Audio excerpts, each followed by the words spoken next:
Hello everyone, welcome to my mini blog. তো আজকের ব্রেকফাস্টে আছে আন্ডা, পোহা অ্যান্ড পাও, মাস্কা বান। আর এখানে চা রেডি, আর আমার কফি এখনও রেডি করিনি, আজকে কফি খাইনি। তো স্নান হয়ে গেছে, স্নান করে আমি আমার লাঞ্চের প্রিপারেশনে বসে গেছি। আর আজকে হচ্ছে ঝিঙের ঝোল, ডাল আর ডিম ভাজা টাইপের হচ্ছে। আর আজকে আমার কম্পিউটার সেট হবে বলে কিছু লোক আসবে, আর কিছু কিছু কাজ অলরেডি পিছনে চলছে। অনেক কিছু সেট আপ হবে আজকের, আর কালকে গিয়ে অনেক কিছু কিনে নিয়ে এসেছি, সেগুলো এখনও সেট আপ হয়নি। আমার লাগেজগুলো আজকের আমি বার করেছি, এগুলো ওয়ার্ড্রোপে সেট করব আজকে। সেই জন্য ঘরের অবস্থা আগের দুদিন থেকে আরও খারাপ হয়ে গেছে। আর এখানে অবস্থা দেখে আমি জাস্ট ইগনোর করার চেষ্টা করছি। জাস্ট লাঞ্চটা করার পরে আমি তারপরে করব, এগুলো সেট আপ করার প্রিপারেশন করব। তো এখানে কম্পিউটারের সেট আপ চলছে। আর লাঞ্চ করার পরে লাঞ্চ ঠিকঠাক ছিল।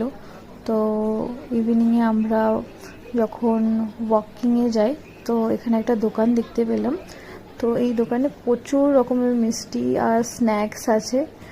আর 3-4 দিন পরে মিষ্টি দেখে তো খুবই ভালো লাগলো, কিন্তু খেতে পারবো না, এবারে আমাকে আমার ডায়েটের খেয়ালও রাখতে হবে। তো বাই দ্য ওয়ে, আমি এখানে ভালো ভালো স্ন্যাক্স নিলাম।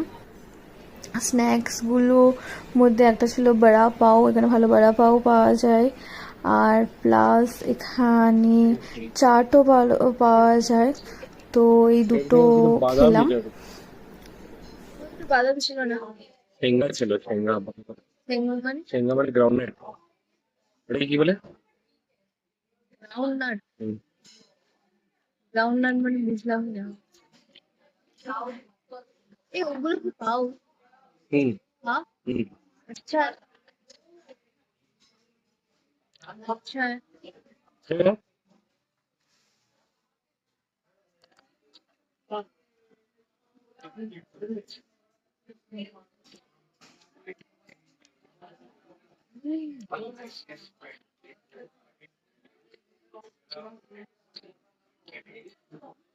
কতজনকে ফোন করলাম। এরপর একটা ম্যাঙ্গো স্মুদিও নিয়েছিলাম। ধ্যান ম্যাঙ্গো নেই রে তা স্মুদির মেরে টেস্ট উপর অ্যান্ড আজকাল। থিকনেস দুটোই ভালো ছিল। আর হোপ আমার এই ছোট মিনি ব্লগটা আপনাদের ভালো লেগেছে। ফর মোর আপডেটস হ্যাঁ, আলাপ। Stay tune for my next videos. By everyone.